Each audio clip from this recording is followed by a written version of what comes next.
Oke, assalamualaikum warahmatullahi wabarakatuh. Selamat bertemu kembali ya teman-teman ya, bersama Raka Channel di sini. Oke, di pagi hari ini Raka Channel ingin membagikan pengalaman ya buat teman-teman semua yang ada di rumah ya, khususnya yang suka sekali ya otak-atik motor ataupun bongkar pasang mesin motor ya. Kayak gitu. Dan ini Raka Channel sedang mempunyai pasien ya. Pasien ini memerintahkan Raka Channel untuk mengganti di bagian kampas koplingnya ya. Dan cara-cara kita pemasangannya seperti apa ya, memasang kampas kopling R15. Ini R15 ya teman-teman ya. Gitu. Jadi ini akan diganti kampasnya. Cara pemasangannya seperti apa, sedikit pengalaman aja ya buat teman-teman di rumah ya, barangkali yang ingin mengetahui caranya silahkan disimak ya. Langkah pertama ya, langkah-langkah yang kita lakukan ya teman-teman ya. Jadi ini kan sudah kosong semua ya, kita sudah lepas semua di bagian ini ya. Yang tertinggal cuma hanya ada ring tipis. Nah, ini kadang mudah sekali nggak terlihat ya teman-teman ya, kalau kita lepas ya, kadang-kadang bisa terjadi jatuh ya, dan itu perlu diperhatikan sekali ya, untuk hati-hati teman-teman semua, karena ini penting sekali ya. Walaupun barangnya tipis tapi ini mempunyai fungsi yang sangat riskan ya. Kayak gitu. Dan jangan lupa pemasangan ringnya itu kan, ini ring itu terlihat agak cembung aja gini ya teman-teman ya. Jadi yang cembung itu harus di bagian luar ya, seperti ini teman-teman ya. Pertama ring tipis kita pasang.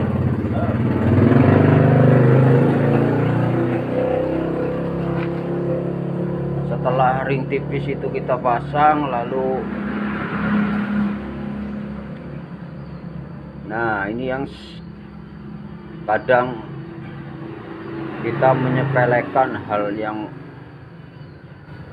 nggak terlihat ya teman-teman ya, dan ini harus diperhatikan sekali buat teman-teman semua ya sebelum kita memasang rumah kampas kopling ini ya. Karena sejujurnya itu dari pabrik itu semua itu sudah diberikan tanda-tanda khusus ya teman-teman ya, agar menjaga kenyamanan, keamanan kayak gitu ya. Nah ini contoh ya, sedikit saya kasih penjelasan pada teman-teman ya. Ini di bagian gigi rumah kampas kopling nih ya. Ini, nah ini diperhatikan sekali buat teman-teman ya. Di sini ada tulisan out T, itu out. Nah ini harus bertemu dengan huruf ini ya teman-teman ya.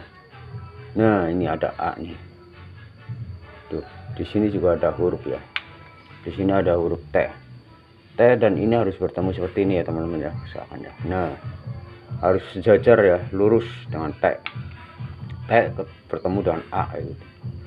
Ini harus sejajar sekali.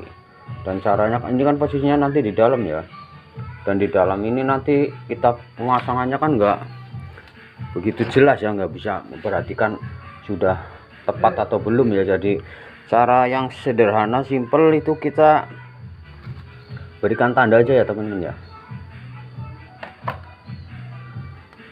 Huruf T ini kita luruskan sejajar ke sini, ke sini. Nah di sini kita berikan garis kayak seperti ini, memakai spidol atau memakai coretan apalah, terserah teman-teman lah gitu.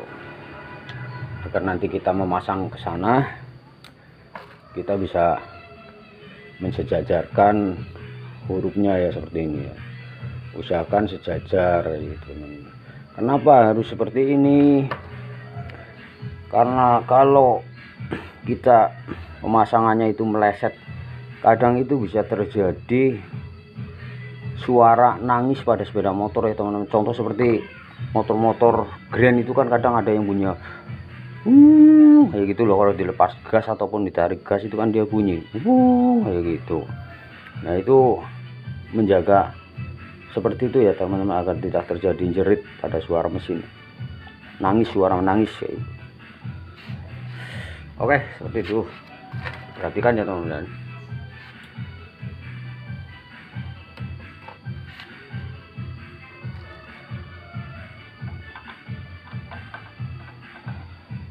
Maka selanjutnya kita pasang roda ini dulu ya teman-teman ya. Dan di sini kan ada spin ya teman-teman ya, usahakan ini tepat pada spin ya. Nah, itu. Dan kita cari posisi yang nantinya enak buat kita menemukan hurufnya ya, atau tanda ya teman-teman.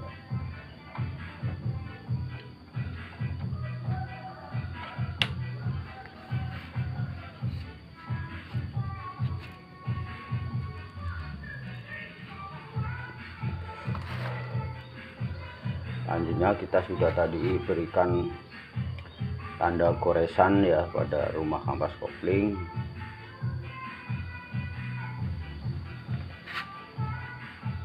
Kita mulai pasang.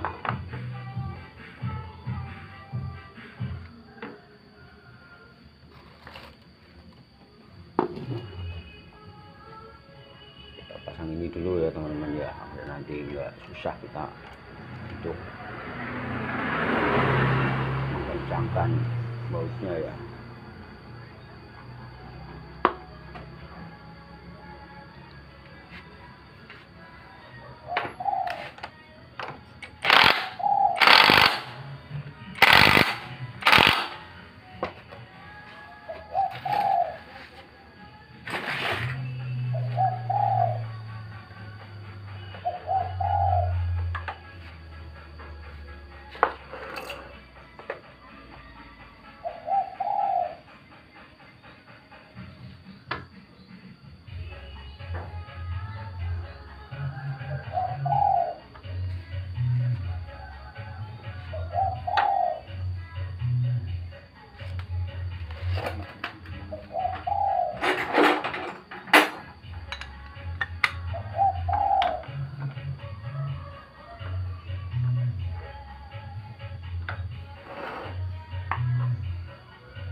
Kurang jelas hurufnya ya teman-teman, kita cari baterai.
Aing dek.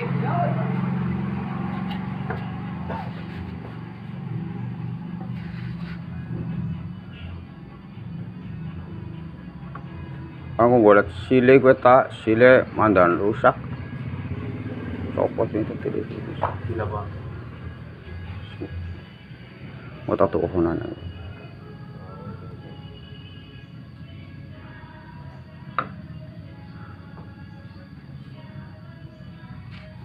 Oke ya teman-teman ya, jadi kita pastikan ya antara huruf itu dengan huruf yang ini ya, gigi ini harus ketemu sejajar ya teman-teman ya, kayak gitu, untuk menjaga keamanan agar suara mesin itu tidak berisik ya.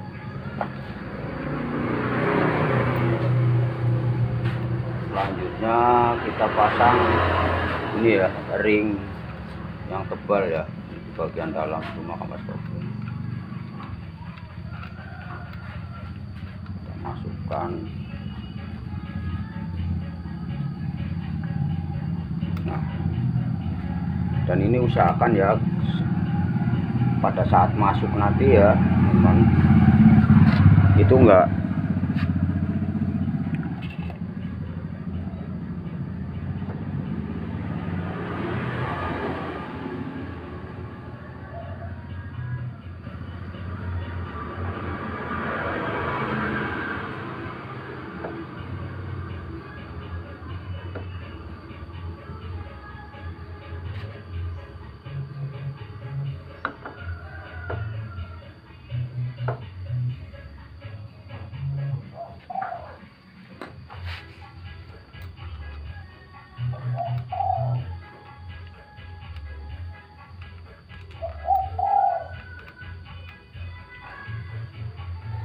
setelah ring ini masuk ya teman ya, usahakan putar sedikit ya ke bagian samping, dan fungsinya itu untuk mengancing ya teman ya, agar kampas kopling ini tidak lepas seperti ini ya. Kita tarik pun nggak lepas, tapi kalau kita nggak geser ke samping nanti dia ikut lepas kayak gini. Nah contohnya seperti ini ya, kayak gitu.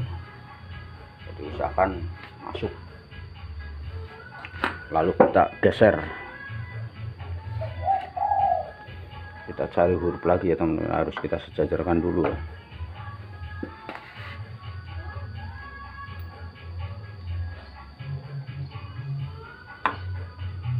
Contoh seperti ini ya teman-teman ya.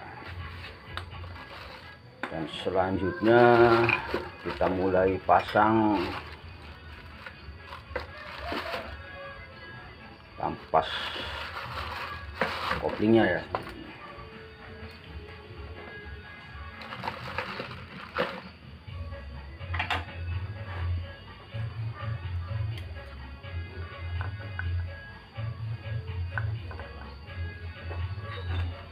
Dan kalau di bagian ini kita bebas ya teman ya, kita putar, yang penting bisa masuk ya, sempurna ini bebas, nggak ada posisi-posisi tertentu ya yang harus diperhatikan. Selanjutnya kita pasang kampas kopling satu persatu ya.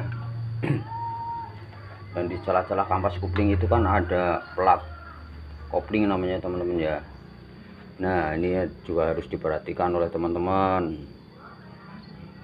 Plat kampas kopling itu ada yang halus dan ada yang rata ya teman. Ada yang rata. Ini kan terlihat rata ya teman ya. Sedangkan di bagian ini terlihat cembung sedikit ya.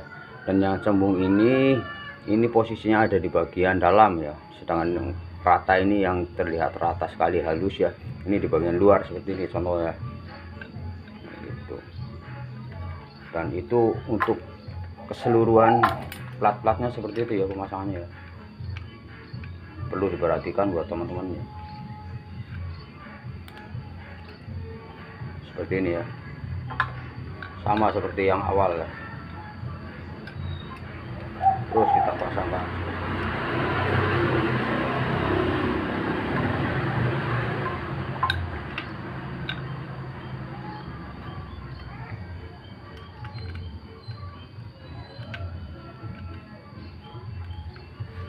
Oke ya, setelah ini terpasang kampas kopling, langkah selanjutnya kita pasang ring. Ini ada ring pengancing baut ya teman-teman ya, dan fungsinya itu untuk nanti mengancing baut ini juga ya.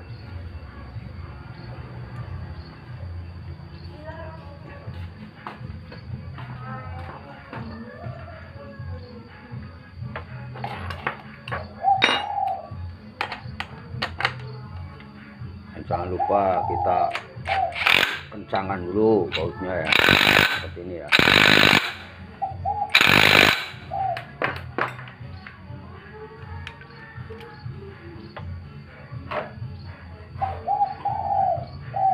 Kotrinya ternyata jatuh ya teman-teman. Ini kotri ini posisinya ada di dalam sini ya teman-teman ya. Kita masukkan kembali.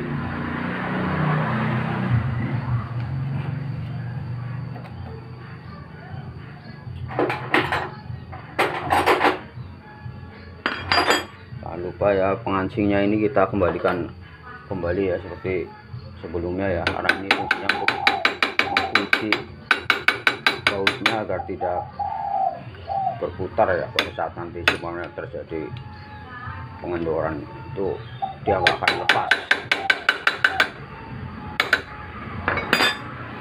Kita pukul aja nggak apa-apa ya teman-teman, yang penting pukulnya itu pakai perasaan, dan martilnya juga harus berukuran yang sesuai dengan apa yang akan kita pukul.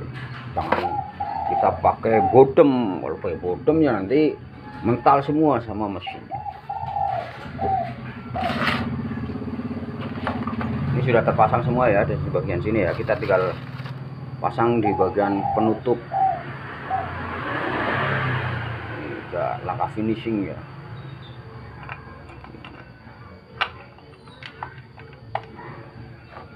Per kita pasang satu persatu, simple sekali teman-teman. Nggak ada yang susah asal kita perhatikan dengan secara detail, hati-hati, sabar ya. Jangan terlalu tergesa-gesa atau terburu-buru ya, karena kalau nanti terburu-buru itu hasilnya nanti kadang kurang sesuai dengan apa yang kita harapkan ya. Karena biasanya kalau terburu-buru itu kan kurang fokus ya.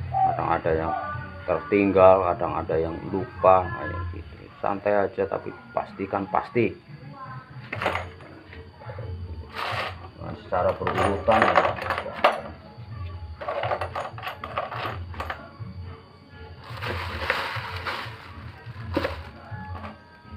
Bautnya ada di sini, yang satu ternyata teman.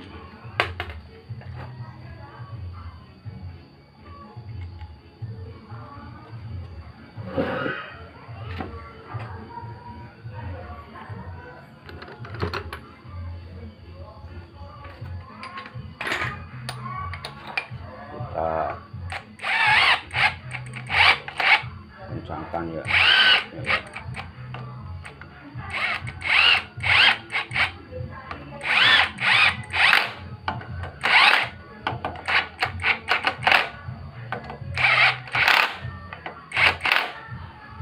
Dan kalau kita ingin mengencangkan baut bagian kampas kopling ya teman-teman, usahakan pakai kunci T aja ya, jangan pakai impact. Karena kalau pakai impact itu kita beresiko nanti bautnya patah. Nah, tekanan impact itu kan kadang nggak bisa diprediksi ya. Sedangkan baut yang kita sedang tangani ini baut kecil ya, termasuk baut 10 itu baut kecil ya, tekanannya itu harus mempunyai feeling yang tepat ya, kalau tidak dia akan patah. Dan kalau patah itu kan kita membutuhkan proses lagi ya untuk memperbaikinya. Jadi seharusnya hal yang seharusnya sudah selesai jadinya kita bongkar lagi ya, 2 kali kerja gitu. Usahakan mengatur T, asal kita tekan menurut feeling kita itu sudah cukup kencang ya sudah, jangan dipaksa.